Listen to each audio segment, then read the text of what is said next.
What is up, guys? Happy Tuesday, and welcome to a brand new episode of the Cine-Men movie podcast. Um, guys, it is August. It is hot. It is another Tuesday with you guys, and we're here to talk about a brand new movie, a 2026 movie. We're talking all about Ryan Gosling and Project Hail Mary. But before we get to that, let's do some introductions. I am Zach. I'm one of your hosts, and I'm joined by always with the other Rocky of the The, show, the other one, Johnny. How are you doing today? I'm good, man. It's definitely hot. It is definitely August. And I got a bone to pick. I'm like, you know how so many people say like cold weather and cloudiness is always depressing? Mm-hmm. It's been nothing but sunshine the last 2 weeks, and I am depressed out of my mind. The heat is unbearable. The heat is depressing. And tomorrow, we're recording this on a Tuesday. Tomorrow, it's supposed to be 108. I don't even know how that's possible. And then we're We supposed just to have a we, whole nother week of it next week. we just broke the record. I saw like literally 55 minutes ago. It said that we broke the record of like 100-year record that we've reached 109 today. Exactly, dude. You would think at least. I want to come. I want to complain, but I know our friends that are listening overseas or in Arizona. I know you guys probably have it like 10 times worse. We're just not used to this coming from good old Oklahoma. We're not used to it. Well, I mean, we are in the middle of we're in the middle of the country, so about this time it does get pretty hot. But this is a whole new this is a whole new level. Truthfully, let's Yeah. be honest with each other. We got an action-packed edition of the show, guys. Like I said on the outset, we're talking Project Hail Mary. We're going to be talking about some Disney's D23 was this past weekend, so we'll talk a little bit about some of the announcements. But first and foremost, I'm sure you and I and the rest of the world woke up Monday morning to the very, very sad news of actress Hayden Panettiere passing away at the really, really young age of 36. Mm. It's, we talked a lot about her, some of her films throughout the years, especially, she's obviously well known in the TV and movie business with TV shows like Heroes and Nashville, and then obviously with Scream, the Scream franchise with Scream 4 and 6. I Love You, Beth Cooper. When Oh she yeah, was we talked all those movies. yeah. And when she was very, very little, she did Princess Dot in The Bug's Life. She was in Disney's Dinosaur. And of course, we can't forget Remember the Titans when she was, the the football little obsessed little girl. Man, it's, some of these celebrity deaths, it's sad, that they're gone. But this one I think because I grew up watching her on Heroes, I remember distinctly watching that show Monday nights on NBC. It's just sad, man. It's just one of those things that, like, I think you and me are about the same age. I'm 34. How old are you? I'm 36, and she would have turned 37 this Friday coming up. Yeah. So you're the same age as her, and does that, the fact that we're all in the same kind of, I know that she's had some very dark demons that she's been fighting for the last couple of years, but it's still the fact that we're on the same age range and she's gone. That's kind of a bummer. I think that's kind of just sad and scary, but you think about the kids, you wonder about her kids and her family and everybody else around her, how hard it is for them. At the end of the day, even though we're used to seeing them on TV and movies on the big screen, like they're humans just like we are. They're everyday people. So you kind of like you feel for her family and the kid, that she has. Again, her being so young, the projects that she was getting ready to come out with. You had mentioned a few weeks ago that, she was being talked about to bring back for Scream 8, and she just has so many diehard fans out there. This is a tragedy, yes, but it's nice to see everybody come together and just show so much support over her death like this. So, well, and it's really weird. I wanted to get your thought about that. It's very much. I know you're a big wrestling guy. The equivalent of this is like, I know how you love wrestling, and when a famous wrestler dies, you're just kind of like, oh, it just, when you sent me that little snippet of just saying that she had passed, I had to double check that and look that online and see, like, this is a hoax, right? This isn't real. And unfortunately it is, and like you said, man, it's a tragedy, and I think that, and this is with any actor or actress, I think if she could have gotten with the right director or filmmaker, I think we may have had like a second comeback or second part of her career that she could have shined and done a lot more awesome work. Um, but I mean, I guess the only positive thing is that she's not suffering anymore. She is in a better place, and we the sad part is that she leaves behind a 11-year-old daughter, and it's unfair. It doesn't, we're both church going people, and when it's your time, it's your time. We can't really much say about it. Was there any? I think I know the answer to this, but is there any of her projects that stood out or you really enjoyed her being in? I have two. I'm going to say Kirby from the Scream franchise. I think she fit Kirby like up just so perfect. The movie geek, the horror like nerd that just remembered everything. Um, kind of being in those shoes when I was in high school, so I had like a lot to relate to. Mm-hmm. And then I would probably say Remember the Titans. Okay. Just football season, Denzel Washington, Will Patton. I just Mm-hmm. rewatched that movie the other day and it's just so perfect. So, which is kind of scary. I watched that movie Saturday afternoon and then woke up to this message on Monday morning, Sunday night, because it was like Sunday at midnight when it was Monday Wow. night. Yeah. And I'm Yeah. just like, no way. Yeah. For me, I'm gonna go. We talked about it a couple years ago. I Love You, Beth Cooper. That's I think we both were kind of like, yeah, on the movie, but she's definitely like the best part. She brings so much life to that movie. And I'm gonna say Heroes, her breakout role that got her on the spot, and I think she was fabulous in that show, and she was very much. I think she's very much the face of that show, Never and seen Heroes. it's streaming on Netflix right now, so I think it's gonna have like a second life since all the tragedy happened. But yeah, here at the Cinema Movie Podcast, we wanted to share our thoughts and prayers to Panettiera's family, and you know, hope there's some beauty that comes out of out of this tragic death. So, but on the other side of the coin, Disney's D23 happened this past weekend. Some pretty big announcements. We did get a second trailer to Avengers Doomsday, which No, did shows we? a lot more than I originally thought it would show. But I sent you the trailer. What were your initial thoughts? I'm surprised you watched it. That was my first initial thoughts. The second initial thought was this movie is going to make $1 billion opening weekend. Oh, I'm sure. Yeah.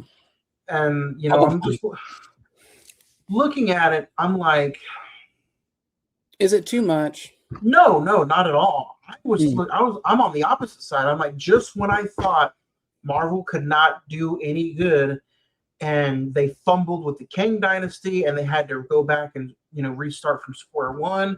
There's no way anything can be as better as Infinity War, Thanos, or Endgame. They come out with this trailer, and you're just bombarded with just how awesome this thing looks, and how evil, and how Doctor Doom just has a presence and aura about him already. And the movie, we haven't even seen the movie yet. We just saw the trailer. And there's people out there saying that Thanos had a buildup. Thanos was this all-power mighty god. I don't think Doomsday needs a buildup. The buildup we need, we just saw in this trailer. Yeah. So I got so much from this trailer that I'm just like, I'm ready to go. Like, You're in. We yeah, both got our tickets actually. yeah. So December 18th. December cannot get here close enough, fast enough. yeah. That's all I gotta say. And you look at the trailer, you see glimpses of New York City, you see glimpses of Doctor Strange, you see glimpses of The X-Men. You see glimpses of The just Fantastic Four. Thor, Fantastic Four, and it's just Wakanda. you even have I Am Doom compared to I Am Iron Man, and Yeah. it's just like there's so many tie-ins in this one trailer. I can't wait. Yeah, I'm man. excited. I just watched it because I know we'll probably get like a third trailer with a lot more footage before the movie comes out. We'll get one last trailer. But And I have to give it. Marvel is very good about showing you one thing in a trailer and it being completely opposite of the movie. So those Yeah. are the trailers I don't mind watching. Yeah. I think that with the whole thing with Thor versus the, Doctor Doom, I think there's going to be a lot more to that than what we Oh yeah, see. So, some other big announcements. We got a full cast reveal of the X-Men, which includes Sadie Sink, Kit Connor, Indy Navarrete, and Adam Driver as Mr. Sinister. I think this is a pretty cool cast. I'm not gonna lie. What were your same. thoughts on that? I think it was a pretty cool cast. I guess people thought that Adam Driver. I guess I thought it too. Adam Driver was going to be Magneto in this universe. No, I'm glad he's not. I'm glad Marvel does really good about you doing the one-off villains. Mm-hmm. So I think this is going to be a good tie-in, and it's an X-Men villain we've never gotten before. That's true. Yeah. So I'm excited about that. I think people were complaining. I saw some complaints about Professor X. I'm like, he just got cast. There's no need to complain about anything just yet. I know. Just everybody calm down. It's okay. Yeah, Storm looks amazing. Everybody looks fantastic. They're going with a very young start off version of X-Men. So obviously this looks like it could be maybe like I'm not going to say first class, but a very young group of X-Men. Mm-hmm. So I'm excited to see where this leans, which means, and they're showing you the Fox Studio X-Men in this Doomsday trailer. Mm-hmm. I'm just excited to see where everything ties in together. Yeah. And I also think that this is like a one last goodbye to that version of X-Men before we move on to the MCU version of X-Men. So yeah, which we thought we got that in Daredevil or in Deadpool versus Wolverine because of that ending. Yeah, that's true. But I mean, Channing Tatum's coming back as Gambit, which is kind of cool. He's been wanting to, it's kind of cool. It's funny that like as a joke, he got to play that character in Deadpool, but now it's like, oh no, you're going to come in and be in Avengers and all kinds of stuff. So it's kind of cool. Henry Cavill is getting ready to sign a multi-picture deal with Marvel, and some people say that he's going to be the MCU's Wolverine. Who, Henry Cavill? Yeah. I mean, no one had a problem with that joke in the movie, so I mean, I think we'd be fine if that was reality. Some other announcements: Star Wars Starfighter, which is Ryan Gosling and Sean Levy's film that comes out May of next year. Vision Quest, which is going to be a Disney Plus Marvel Studios TV show.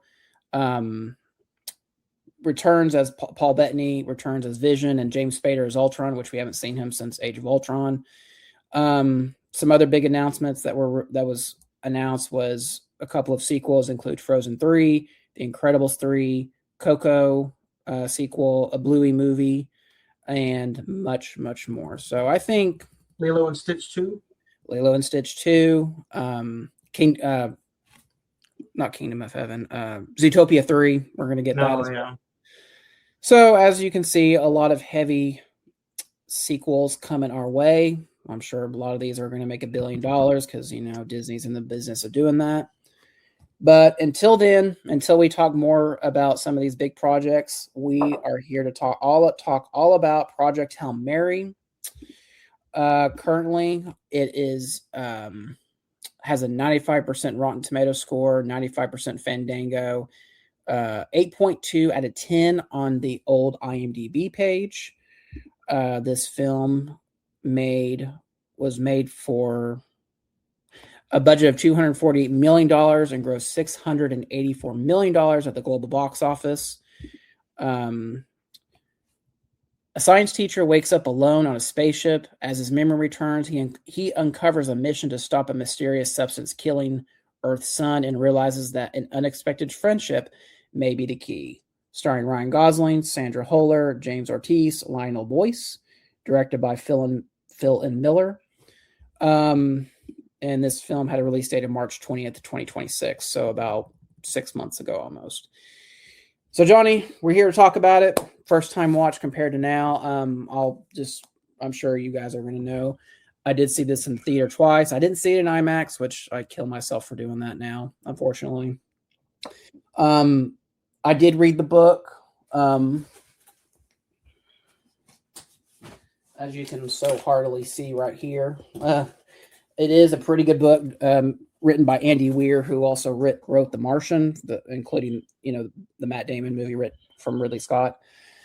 Saw this movie twice in the theaters, and each time, man, I freaking I'm gonna say it's one of my favorite movies of the year, and I have really high thoughts about this, but we'll get into it.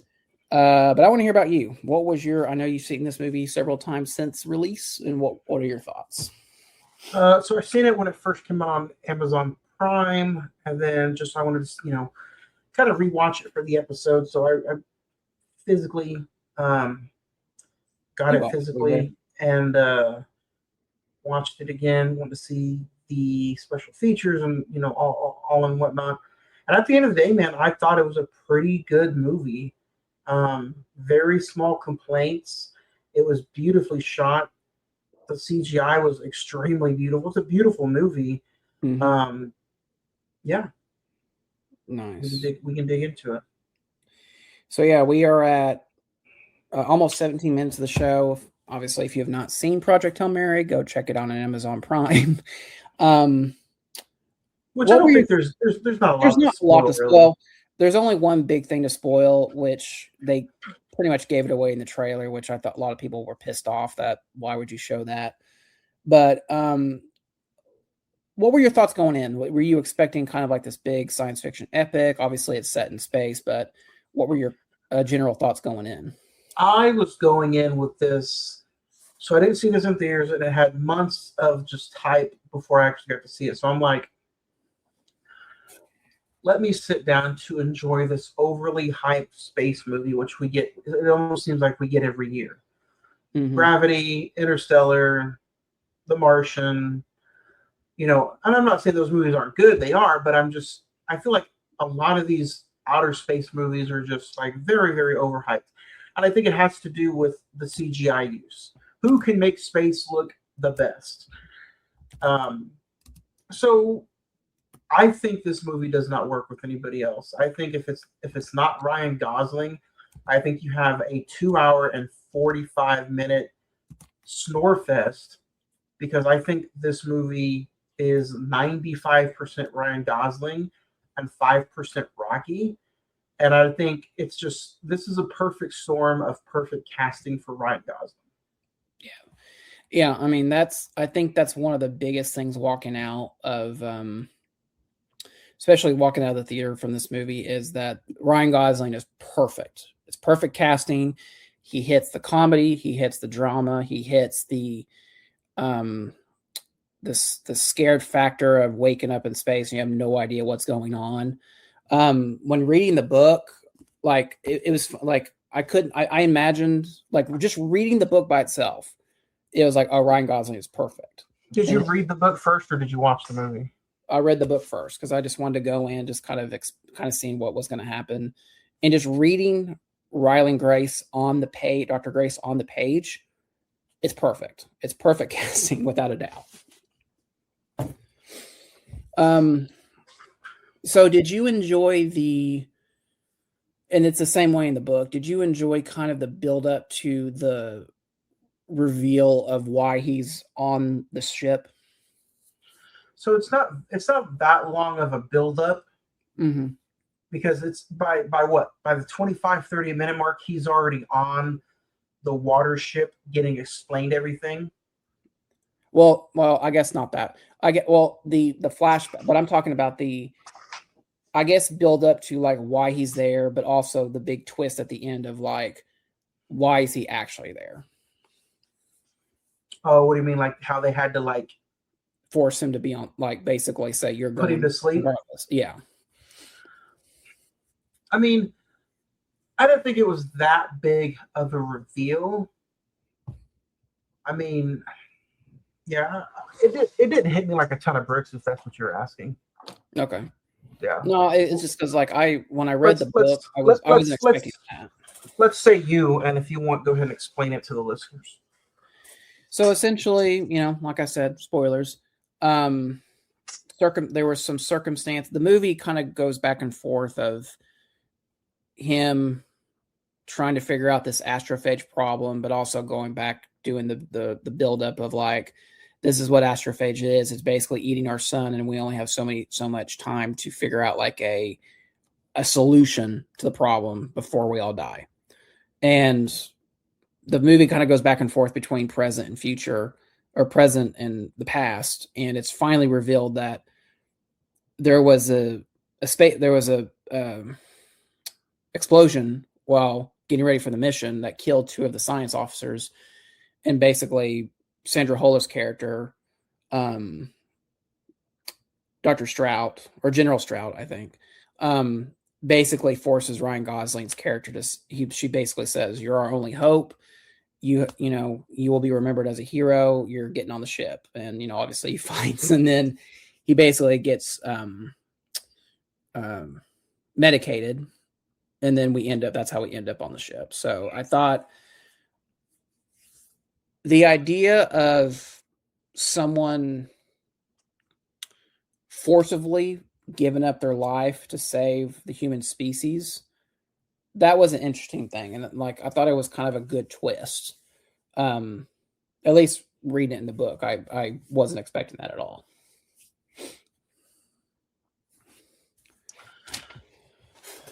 Yeah, I kind of, like I said, it didn't hit me like a ton of bricks because I had already felt like when they first show you that scene where he's like, I put the knot in astronaut, like then and there you could kind of tell something was already up and he was going to get forced into doing something he didn't want to do anyway. Yeah.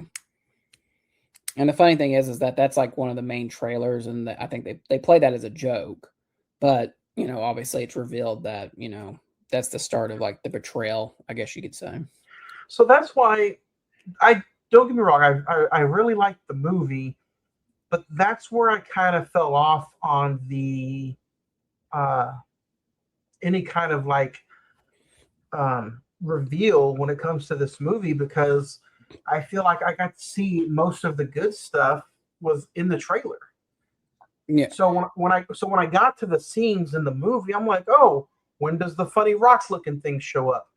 And then it showed that he was in space, and it showed that he was like in the classroom, and so I already knew that he was in space. And the way the movie was shot, giving you the flashbacks, kind of sets you up for one thing and one thing only, and that's he's either going to die or he's going to live. Everything else in between is filler. Mm-hmm. So it kind of felt like a weird save end of the world movie like Armageddon, but with a little bit more friendship involved. Like to me, this movie is about friendship more than it is anything else. Yeah. I totally agree with that. I think that's pretty much the moral of the story is, we, regardless of the differences between us, if we come together to solve like a universal problem, we can do it. I thought the tone of the movie, I thought there was a great balance between the comedy and the drama.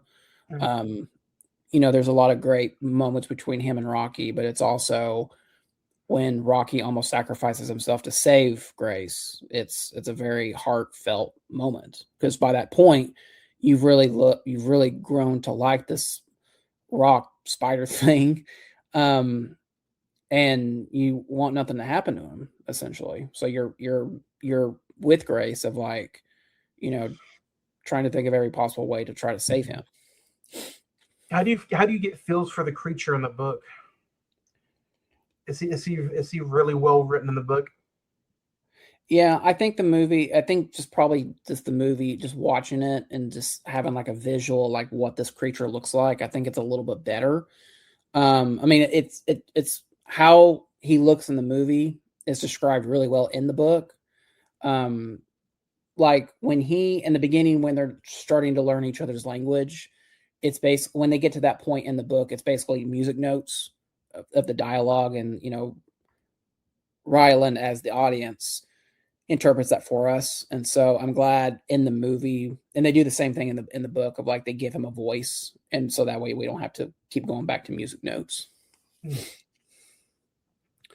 Let's talk about Rocky. It's the fact that I saw that it's a combination of like puppetry, animatronic, Oh yeah. CGI. It looks and feels like a living, breathing character.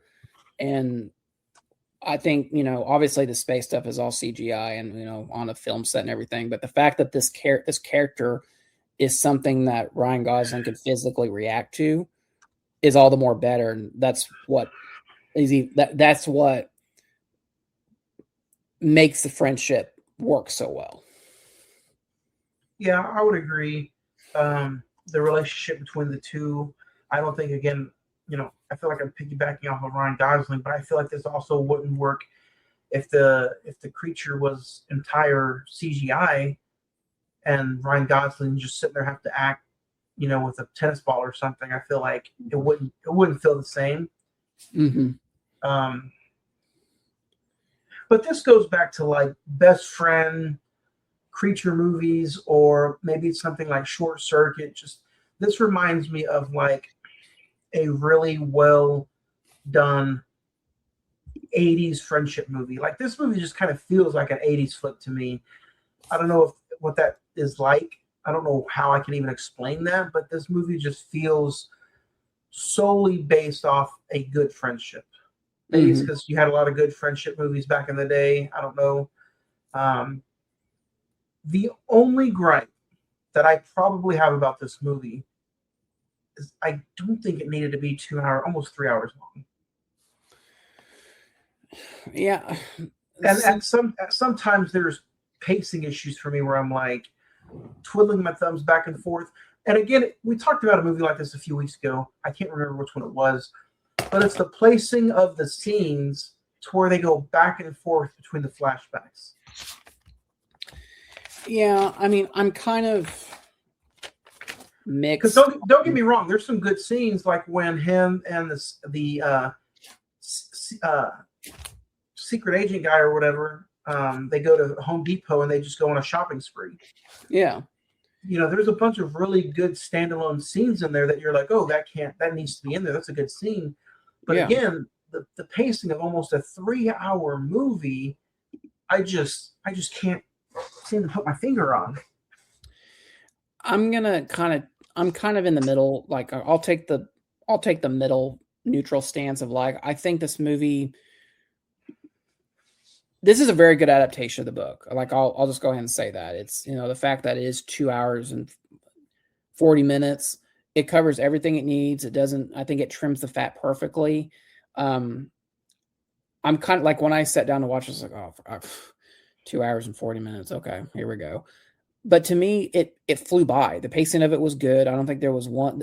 The only moment that I was kind of like, was when it wasn't even like like I wish we could cut this, but was just when the aftermath of quote unquote Rocky's death and Raylan is just trying to, just sitting there in the spaceship.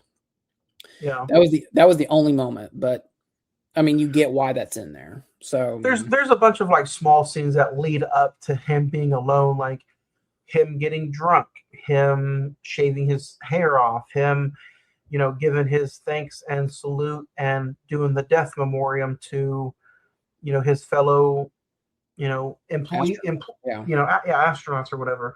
So those small, I know those needed to be in there, but some of those scenes, like at the end of the day, the 2 hour 45 minute mark is going to be what stops me from making this a go-to watch because of just the runtime. Like yeah, it's not, to me, it's not going to be like I don't know when I'll watch this again. Maybe next year or two. yeah. No, I mean I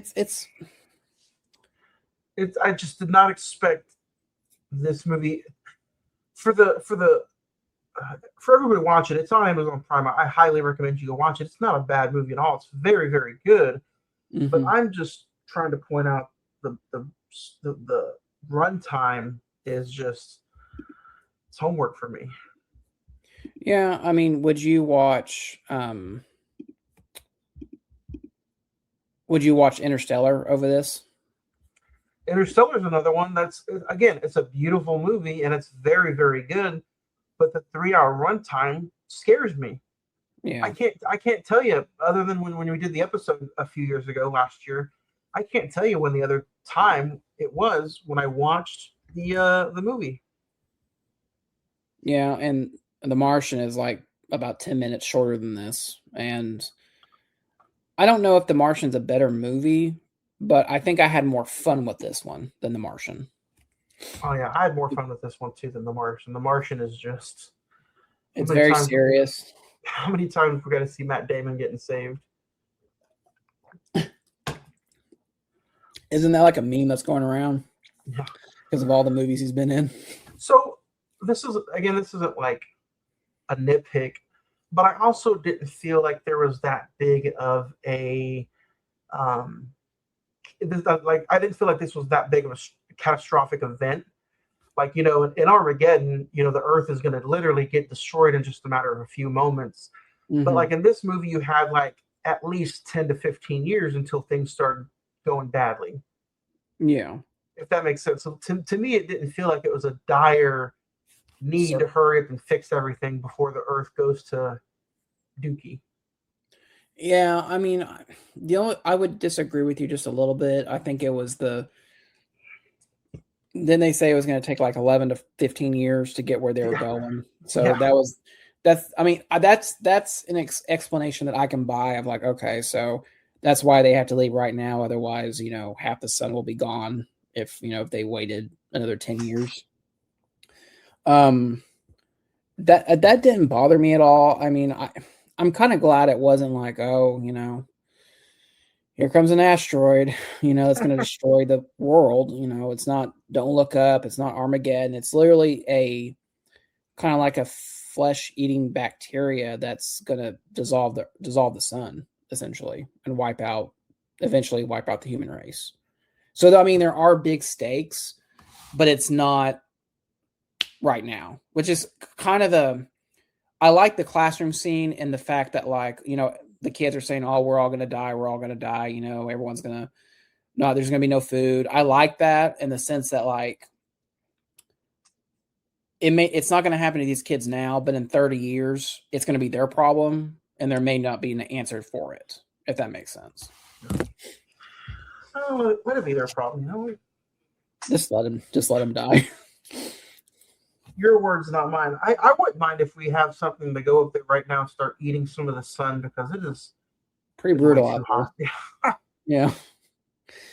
What do you think of Eva Strout, Sandra Hullo's character? The kind of like the very no nonsense, doesn't understand sarcasm, general. And she didn't share her coffee with him. That's when I knew she became the villain.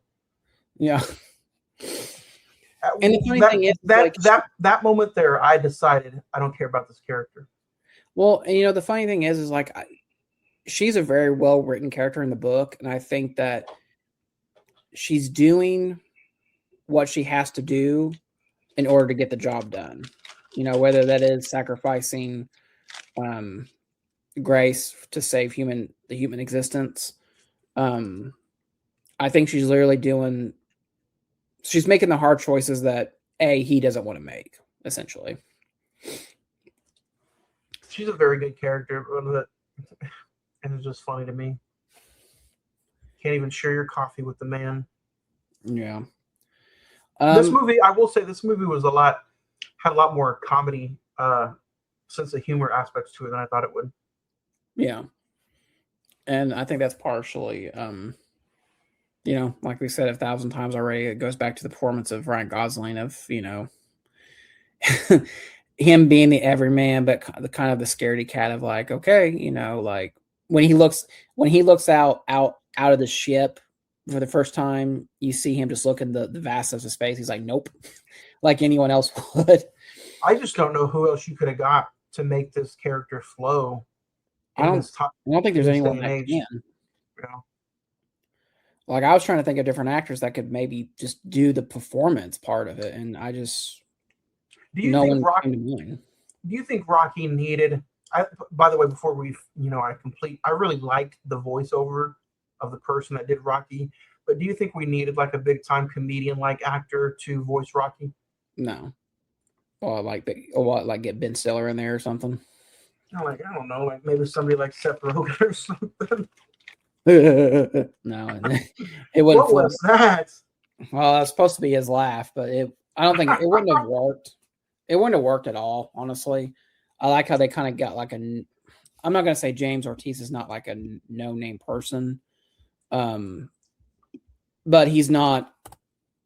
He's not Jason Sudeikis. He's not, Seth Rogen. He's just very much like a kind of like a. He's a character actor essentially. You know what would have been funny is if they got the guy who voiced one of those robots in Superman, the new Superman. Oh, Alan Tudyk. Yeah. Yeah. See, that would have been funny. Yeah, I mean, he's done a lot of that type of work, so I think it could have worked, but I like how it was a very, it was an unrecognizable voice, and I kind of appreciated that. Rocky needs to be a presenter at the Oscars next year. Yeah, I bet you $50 they'll do something in the visual effects area. What they'll do. You think this gets nominated for anything? Oh yeah, I think this has a good chance of Best Picture, Best Actor for Ryan Gosling. I think this will get visual effects. Dude, honestly, I think this could get like a script nomination because I think this is a very, very, very strong script. Honestly. Oh wow. I would be shocked, honestly, if Ryan Gosling got nominated. I think he should because he did really good, and he's one of the only joys that makes me want to come back and revisit this movie like soon. Mm-hmm. So, but I don't know. Are there other? So is it like the biggest nitpick is just the wrong time? It's just almost 3 hours that you're kind of like, eh. Yeah, but I wasn't expecting anything. If there's good quality work behind it, I'm not going to complain about it, but I kind of am complaining about it. I think I'm only complaining about it on the rewatchability standpoint. I don't see how you saw this twice in theater, though. Well, part of it was, I really wanted to see it in IMAX, but I ran out of time. But the other part of it was just like, you know what? Like, I really, really, really enjoyed that movie. And it was about, I think I saw it again in June, I think, maybe early July. And I says, let me give this another shot. And I still had the same feels that I had about it the first time around. This was in the theaters for a long time, and it only made $680 million. Yeah. I'm kind of surprised. I'm kind of surprised, especially this being an Amazon Prime exclusive movie. Yeah. I'm surprised they could have easily pulled it like 2 weeks afterwards. Yeah, I'm really surprised that they didn't pull it sooner because it was in the theaters from what? March to maybe the first week of July. Yeah, probably about the time Minions and Monsters came out, so it was probably out of the theater by that point. So early July. Yeah, I'm kind of shocked that it only made $684 million. I say only, but we're in the summer of billion-dollar movies. Speaking of which, Spider-Man is now a $2 billion movie, and the Odyssey is the Spider-Man and Odyssey are now the highest grossing films. They better enjoy that before Doomsday comes. They're not the highest grossing of all time, right? Just of the year. Oh yeah, they're the two of the highest grossing films of the year. Yeah, they've outdone Michael and Super Mario Brothers. So it came out on March 20th, 2026. It extended there. I think it was good critical reviews. Had good. I think it was a very good word of mouth movie where people said like, "Oh, I need to go see that." It extended past its initial 30 to 45 day window following an April announcement because they said it was going to be on Amazon Prime late April, and then it eventually, it went, like I said, it went all the way to July or late June, I would say. Yeah, because it didn't hit Amazon Prime until July. So, and it did have an IMAX 70 millimeter release, which I thought, the space sequences would probably look really cool in that. This does have, I will say, the space sequences is more beautiful. I mean, it's up there with Gravity and Interstellar and, those type of films where like space just looks absolutely gorgeous to look at. I gotta say this though. Go ahead. No. What's the critique? Out of all the movies that you just mentioned, including Project Hail Mary, how is it 2001's A Space Odyssey still looks just as good as those movies, if not better? Yeah. How is that? How is that? Like, what did he do back in the day? Did he took his cameras up in space or something? He had to, because 2001. I was thinking that's the only thing I kept thinking about when I was watching Project Hail Mary. I kept thinking about 2001 Space Odyssey. Yeah. I think there's yeah, but I mean, I'll just go ahead and say that I think this is a lot more. This is easier to watch than 2001. Because I just remember watching 2000. There were moments in 2001. I was just like, how you feel? You're just like, oh my god, we gotta move. We gotta start moving this. At least in 2001, you got a big giant monkey. Yeah, the first half of it is basically the sequel to prequel to Jurassic Park. Mm-hmm. So, do you wish that you got to see? Do you kind of wish that you got to see Ryan Gosling interact more with his other astronaut people up in space? No, because that's the whole point of it, of him being alone until he meets Rocky. I thought the send off for the two dead astronauts I thought was really well done, and the fact that he says a piece of dialogue, it's like, I'm sorry I don't remember you, but I'm sure you were liked by everybody, and then he ships the body off into space, and that's the score of this is very really good score.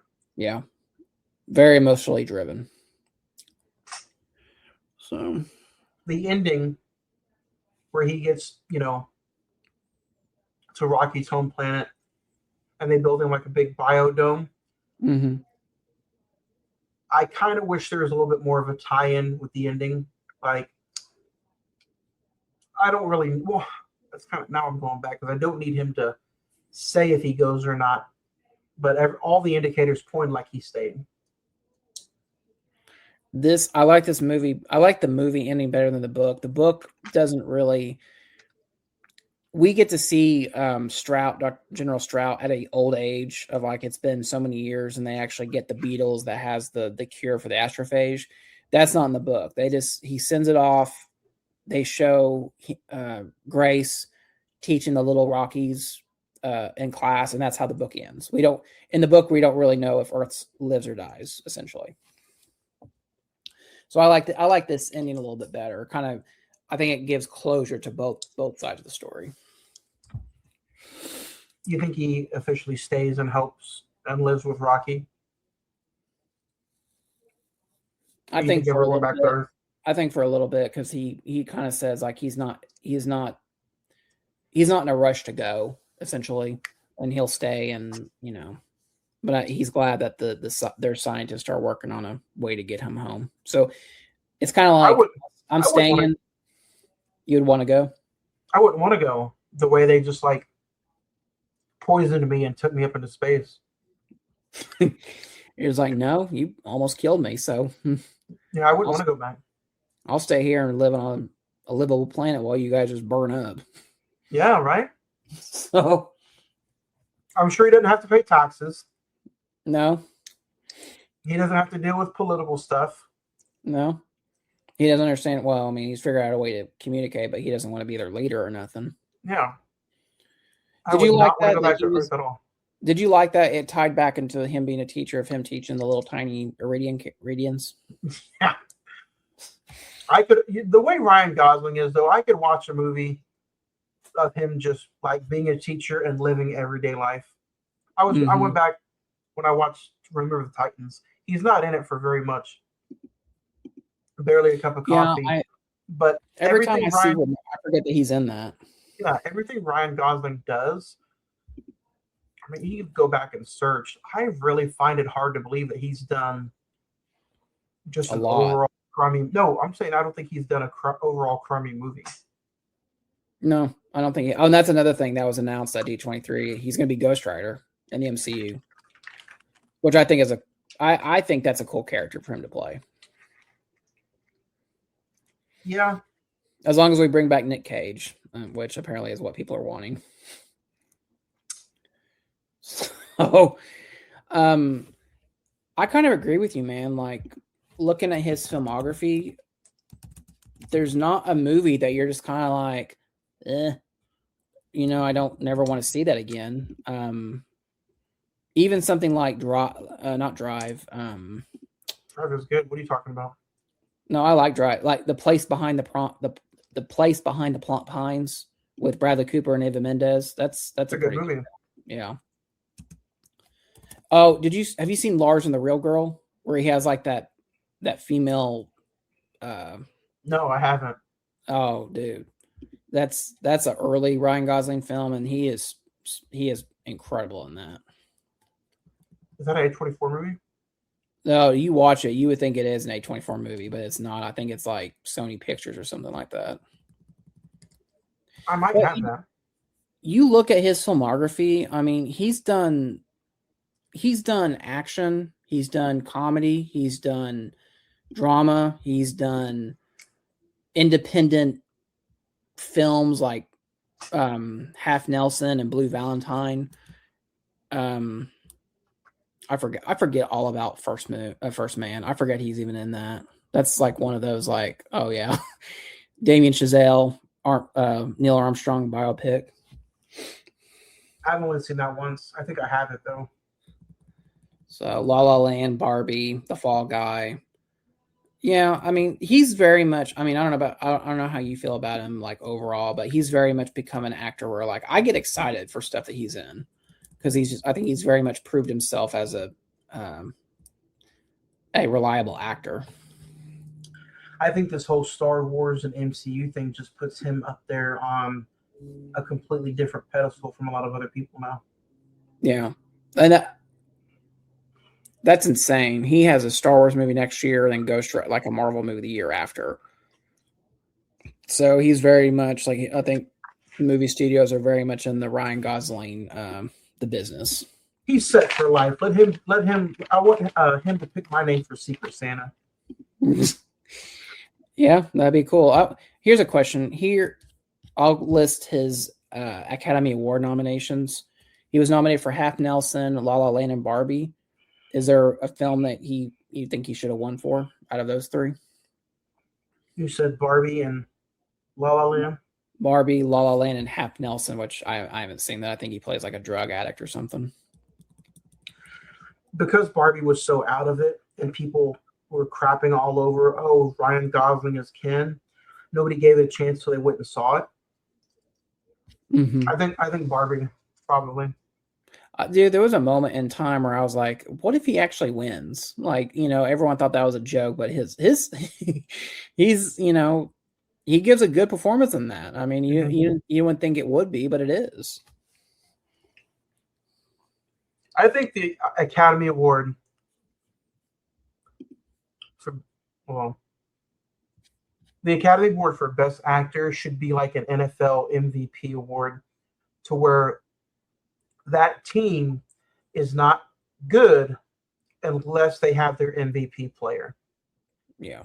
You take Ryan Gosling out of Barbie, I think that movie is terrible.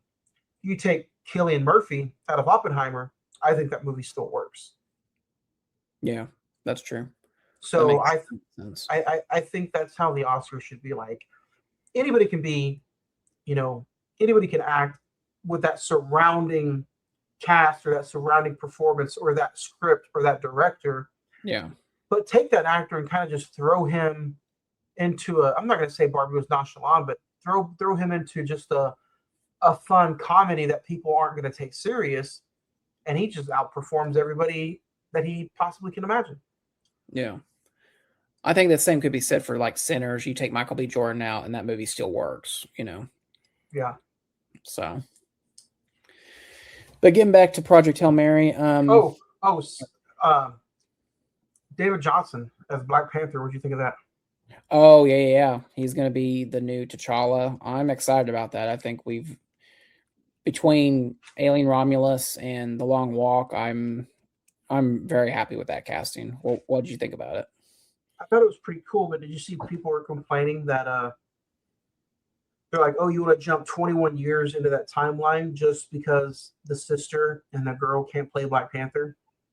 Like, what's wrong with her playing Black Panther? Why not just leave it alone at that? Or why not just shut up and let Ryan Coogler do what he wants to do? Like, why can't we just accept that? But is it Ryan Coogler? I feel like those are coming from a much higher power. I don't know. I mean, I obviously I think you have to make Black Panther. No, I don't want to say relevant again, but you have to move the story timeline along in order for him to be, where we have a black, T'Challa as, back as being Black Panther, even though it's technically his son, but whatever. Yeah. Any favorite scenes from Project Hail Mary? I enjoyed the scene where they went to Home Depot and bought a bunch of stuff. I thought it was pretty funny. The scene where he puts on the suit so he can check out Rocky's ship, that was pretty hilarious. And then the scene where he's trying to open up the canister. The canister. He's like, oh no. Yeah, it's like righty tighty, lefty loosey. Yeah. And then then he finds out that everything is in reverse, so he gets it open.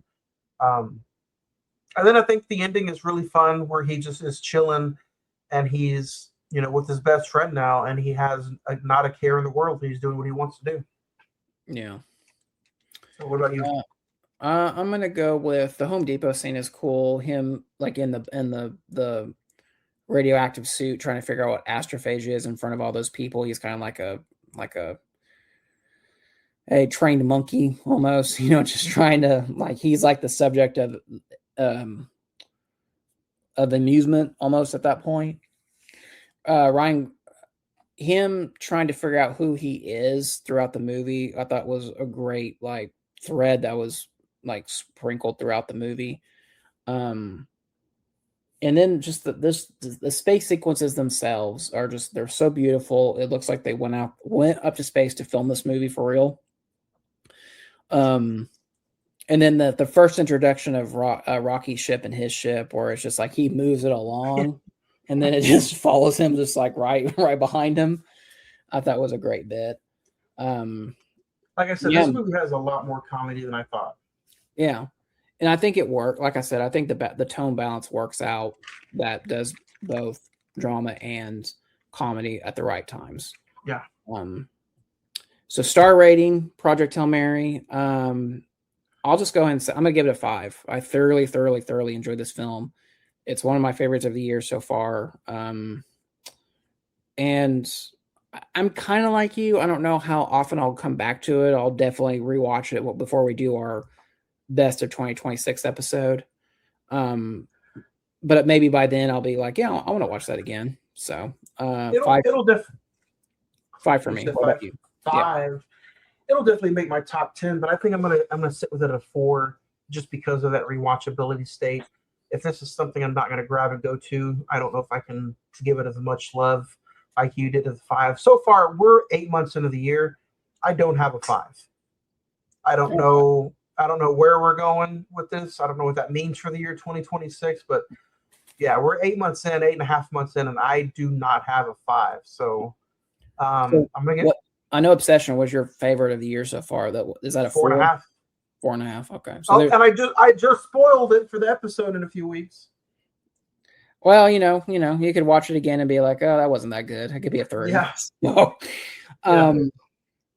So yeah, no, I get it, man. I get it. I think it fits. I think collectively, I think we can say this is definitely one of the best movies of the year so far. We still got a lot to go. We still got, 4 more months left of the year. Which, by the way, we were talking off camera. We have the schedule set pretty much for the rest of the year. You'll have to come back and join us each week to see what the next film is. But next week, man, last episode of August. Can you believe it? Why don't you tell people what we're talking about? This was your pick to end the month. What are we doing? I wanted to go with a movie that just hits on all different levels of aspect of film, whether it be laughing, crying, hatred, positivity, happy. And I'm like, what other way to end the month of August than to do Boys in the Hood? It's a movie that we've talked about so many different times. It's a movie that has been critically acclaimed throughout the entire need of existence of that film. Cuba Gooding Jr., Ice Cube, this movie, Lawrence Fishburne, this movie, I can't say enough about this movie. Zach, this will be the first time watch for you, right? No, I've seen it before. It's just been a while since I've seen it. So I can't wait. I think it'll be a fun conversation to end the month of August, and then we start September up with the drama and A24 month. Yeah. So we got a packed rest of the year. We'll just go ahead and say that. But we first got to get to Boys in the Hood next week, celebrating 35 years this year, that's kind of hard to believe. On a new time too, next Monday instead of Tuesday. Yes. So yeah, man, Boys in the Hood next week. Go check out Project Hail Mary. You got any last thoughts before we get out of here? Project Hail Mary is just so beautiful. I think it's one of those movies that I'm super upset that I did miss it on the big screen. But I think at the end of the day, everybody's TV is pretty well, You can go out and buy 85-inch TV, honestly. Well, I'm just talking about even if you stream this on Amazon Prime, it still looks good. Yeah, it's definitely worth the watch. Pay attention to it. Hang out with Ryan Gosling and Rocky, and it's a fun movie. Go check it out. Beautifully said. Go check out Project Hail Mary. Again, thoughts and prayers to Hayden Panettiere and her family. Such a terrible loss, but fortunately, the show must go on. So we will see you back next week with Boys in the Hood on a brand new edition of the Cine-Men Movie Podcast. Hug 'em! 28 days till Texas football.